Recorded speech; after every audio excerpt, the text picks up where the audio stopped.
You are listening to the Adult Sabbath School lessons for the third quarter of 2022. This is lesson number 4 of the Adult Sabbath School Bible Study Guide, In the Crucible with Christ. This lesson is titled Seeing the Goldsmith's Face. It's ready for teaching on July 23. The author is Pastor Gavin Anthony, who was conference president in Iceland when he wrote this series of lessons. Today your lesson is read by Dr. Percy Harrold. Sunday, July 17. In His Image.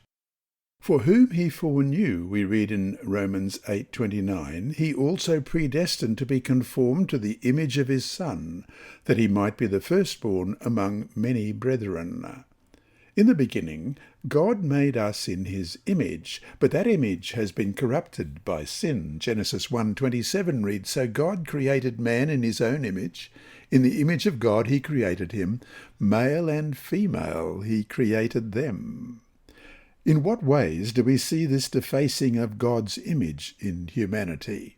It's obvious. We all have been corrupted by sin, as we read in Romans 3:10-19. There is none righteous, no, not one. There is none who understands. There is none who seeks after God. They have all turned aside. They have together become unprofitable. There is none who does good, no, not one. Their throat is an open tomb. With their tongues they have practised deceit. The poison of apes is under their lips, whose mouth is full of cursing and bitterness. Their feet are swift to shed blood. Destruction and misery are in their ways, and the way of peace they have not known. There is no fear of God before their eyes. Now we know that whatever the law says, it says to those who are under the law, that every mouth may be stopped, and all the world may become guilty before God.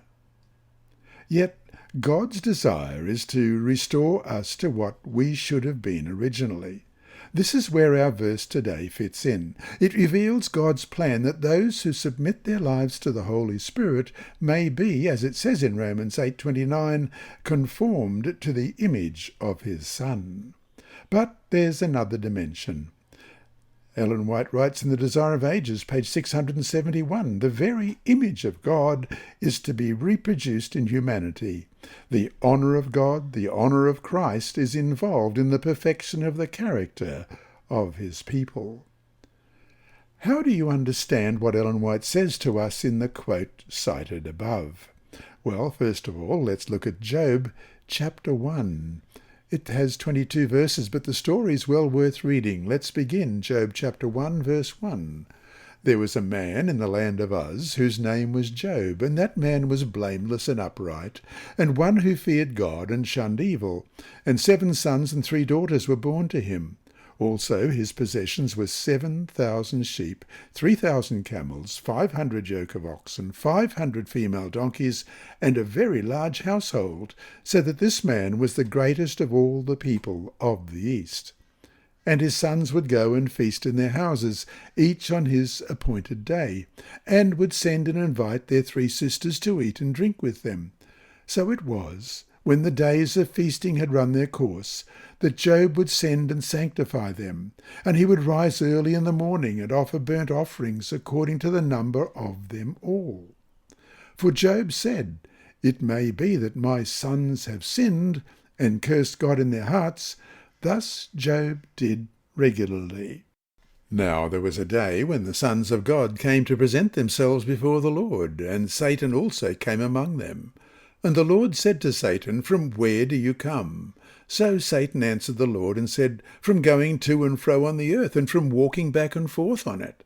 Then the Lord said to Satan, Have you considered my servant Jacob, that there is none like him on the earth, a blameless and upright man, one who fears God and shuns evil?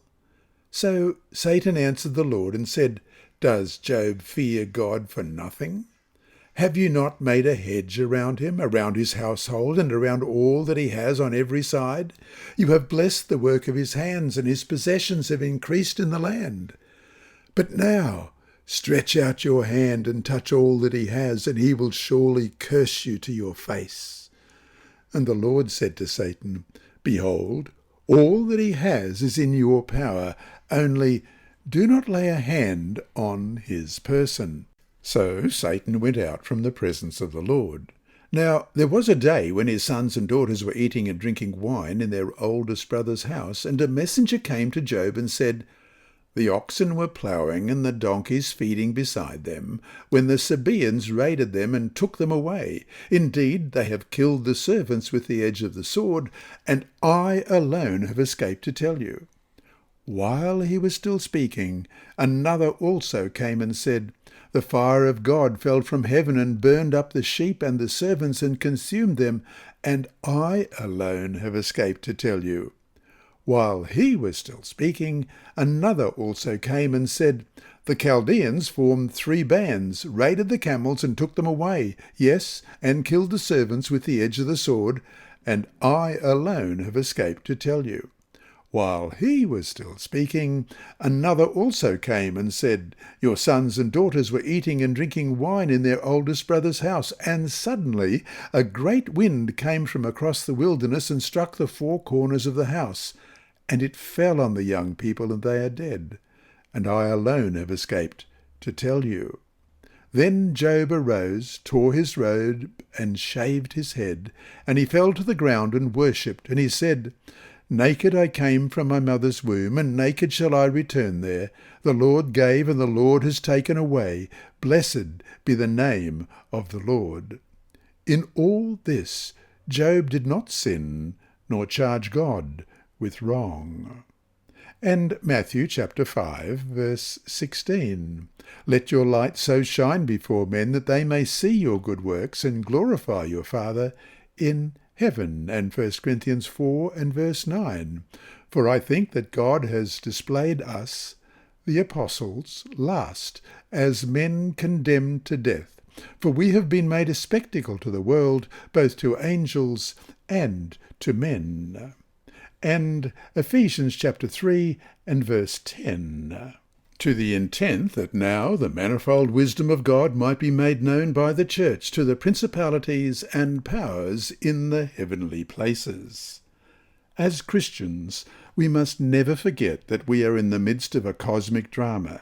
The great controversy between Christ and Satan is unfolding all around us. The battle takes many shapes and is manifested in many ways. And, though much is hidden, we can understand that, as followers of Christ, we have a part to play in this drama and can bring honour to Christ through our lives. And so to finish today, imagine being on the field of a huge stadium. Sitting on the bleachers, on one side are heavenly beings loyal to the Lord. On the other side are beings who have fallen with Lucifer. If your life for the past 24 hours were played out on that field, which side would have more to cheer about?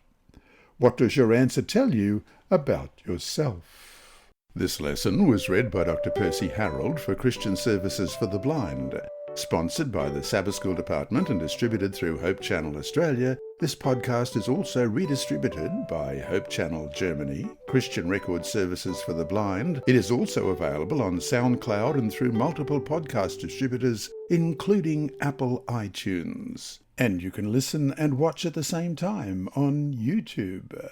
Remember, God is always faithful.